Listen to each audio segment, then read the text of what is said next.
Good morning students. आज हम geography का फोर्थ लेसन कृषि यानी एग्रीकल्चर वो स्टार्ट कर रहे हैं। और जैसा आपको पता है कि कृषि जो है, भारत कृषि आधारित देश है। कृषि यहाँ का प्रमुख व्यवसाय है। मैक्सिमम जनसंख्या कृषि पर निर्भर है। यहाँ पर इसमें 2/3 जनसंख्या लिखा है। 2/3 जनसंख्या लगभग 65-66% हो जाती है। 65-66% आबादी कृषि में लगी हुई है। मतलब हम सब से वाकिफ़ हैं। हम सब कृषक परिवारों से हैं। ज़्यादातर इसकी जानकारी आपको या हमें होगी। ये प्राथमिक क्रिया है। प्राथमिक क्रिया मीन्स कार्यों को पिछले लेसन में हमने किया था। इकोनॉमिक्स में आता है ये कि कार्यों को हमने 3 भागों में बांटा है: प्राथमिक क्रिया, द्वितीयक क्रिया और तृतीयक क्रिया। तो प्राथमिक क्रिया में प्राकृतिक क्रियाएं आती हैं, तो उसमें कृषि आता है मुख्य। तो ये प्राथमिक क्रिया है।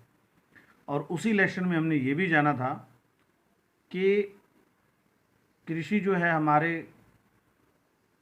लिए खाद्य पदार्थों तो पैदा करती ही है, साथ में उद्योगों के लिए कच्चा माल, यानी जो द्वितीयक क्रिया थी उसका कच्चा माल भी प्राथमिक क्रिया से यानी कृषि से उपलब्ध होता है।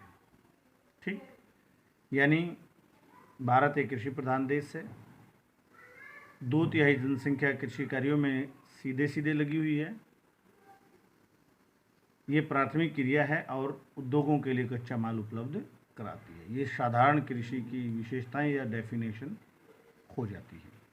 अब कृषि के प्रकार, वैसे अनेक प्रकार की कृषि है, अलग अलग इलाके में अलग अलग प्रकार की कृषि की जाती है, लेकिन हम मुख्य तौर पर इस अध्याय में इसको 5 भागों में बांटते हैं, जिनमें से 2 आज करेंगे। पहला है प्रारंभिक जीविका निर्वाह कृषि।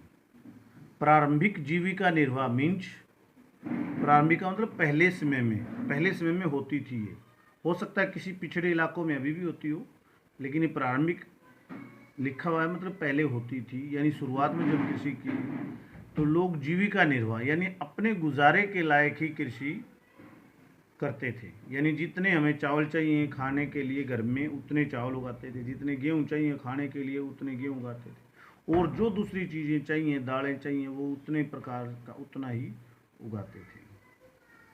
भूमि के छोटे टुकड़े पर खाली पड़ी रहती थी जमीन, कोई ज़रूरत ही नहीं थी, जितनी ज़रूरत होती उतना ही उगाते थे।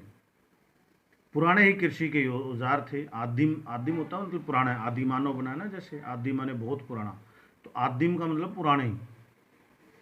पुराने ही कृषि औजारों से परिवार के सदस्यों की सहायता से, यानी जैसे पुराना हल हो गया, पुराने टाइम के हल आपने देखे होंगे। सारी पुरानी चीज़ें, जो आधुनिक चीज़ें आपने देखी हैं, ट्रैक्टर वगैरह, वो कुछ नहीं था उस समय पर। जो शुरुआत में हल होता था, बैलों से खेती करते थे, और बैलों से पहले आदमी खुद ही उस हल को खींचते भी थे। तो इस तरह के पुराने औजारों से। दूसरा, ये पूर्ण तरीके से पर्यावरण की परिस्थितियों पर निर्भर है। पर्यावरण की परिस्थितियों पर कैसे? भाई बारिश होगी तो होगी। हमारे पास और कोई साधन नहीं थे, ना ट्यूबवेल थे, ना नहरें थी, बारिश से होती थी। जैसी मिट्टी हो, मिट्टी को आजकल सुधारने के भी तरीके आ गए हमारे पास, ना मिट्टी को सुधारने के कोई तरीके थे। जैसा मौसम हो, आजकल तो मौसम को भी पोली हाउस में बदल देते हैं, गर्मी में एसी लगा के ठंडा कर देते हैं, और सारी आप देखते हो मार्केट में सारी सब्जियां सारे सीजन में आती हैं। लेकिन नहीं, पहले उस टाइम पर ऐसा कुछ नहीं था। जहाँ ज़्यादा बारिश होती वहाँ ज़्यादा बारिश वाली फसलें उगा लेते, जहाँ कम बारिश होती वहाँ कम बारिश वाली फसलें उगा लेते, जहाँ बढ़िया मिट्टी होती वहाँ बढ़िया मिट्टी वाली फसलें उगा लेते, जहाँ बालू रेत होता वहाँ और बाजरा वगैरह उगा लेते। जैसी भी परिस्थिति होती वैसी ही कृषि कर लेते थे। गर्मियों में गर्मी वाली उगा लेते, सर्दियों में सर्दी वाली उगा लेते। तो ये प्रारंभिक जीविका निर्वाह कृषि जो पुराने टाइम पे शुरुआत में होती थी। नंबर 2, ये झूम कृषि, कर्तन दहन प्रणाली भी बोलते हैं इसे, स्थानांतरित कृषि भी बोलते हैं। ये भी पुराने टाइम पर जमीन जब शुरुआत में आदमी ने खेती करना शुरू किया तो उसने जमीन के टुकड़े को, जंगल थे, पेड़ पौधे, घास फूस जो भी उगा हुआ था उसको साफ किया, वहाँ पर कृषि की, 1-2 साल कृषि की, फिर वो ज़मीन थोड़ा सा कमज़ोर हो जाती, कम अनाज उत्पादन हो जाता तो वो जगह बदल के दूसरी जगह भी खेत फिर दूसरी जगह करने लग जाते। खाली पड़ी थी ज़मीन, किसी का मालिकाना हक नहीं था, जनसंख्या थोड़ी थी, खेती करना शुरू ही किया था आदमियों ने, तो ऐसे जगह बदल बदल कर करते थे, तो इसलिए इसको स्थानांतरित कृषि भी कहते हैं। स्थानांतरण होता है जगह बदलना। और इसके नाम जो हैं, नामों का एक अजीब इसकी कहानी है, क्योंकि ये शुरुआत में दुनिया के हर हिस्से में मानव ने कृषि ऐसे ही करना शुरू किया था, तो हर हिस्से में इसके अलग अलग नाम हो गए। यहाँ पर नामों की भी एक लंबी लिस्ट बनती है। मैक्सिको और मध्य प्रदेश, मध्य अमेरिका में इसको मिल्पा बोलते हैं। वेनेजुएला में कोनुको, ब्राज़ील में रोका, मध्य अफ्रीका में मसोले, इंडोनेशिया में लदांग, वियतनाम में रे। ये कुछ देशों के नाम अलग अलग सभी देशों में होती थी। शुरुआत में यही कृषि सभी देशों में, प्रारंभिक जीविका निर्वाह कृषि भी हर जगह पर और झूम कृषि भी हर जगह पर होती थी। भारत के कुछ अलग अलग राज्यों के नाम हैं। मध्य प्रदेश में इसको बेबर बोलते हैं या दहिया, 2 नाम है मध्य प्रदेश में। आंध्र प्रदेश में भी इसके 2 नाम हैं, पोडू या पेडा, पेंडा। उड़ीसा में इसके 3 नाम हैं, पामाडाबी, कोमन या ब्रिंगा। पश्चिमी घाट में इसके नाम, इसको कुमारी बोलते हैं। पश्चिमी घाट मतलब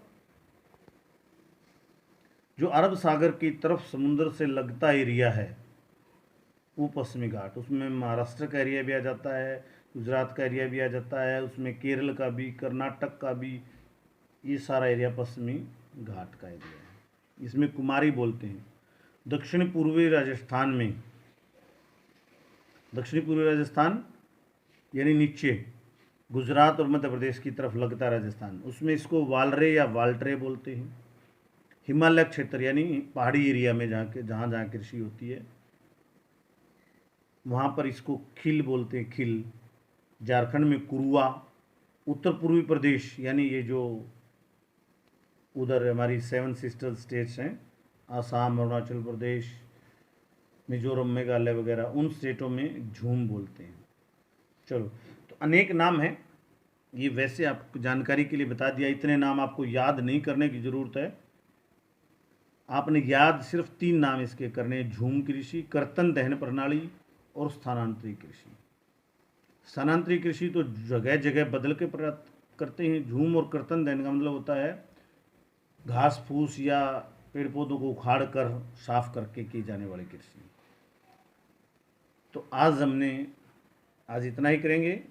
आज हमने 2 प्रकार की कृषियों के बारे में जाना है। प्रारंभिक जीविका निर्वाह कृषि जो पुराने टाइम में शुरुआत में बिना किसी आधुनिक साधनों के, यंत्रों के, कल से और जो पर्यावरण पर डिपेंड रह के करते थे, और झूम ये भी जो शुरुआत में करने लगे थे जगह बदल बदल के, वो वाली कृषि झूम, कर्तन दहन या स्थानांतरित कृषि है।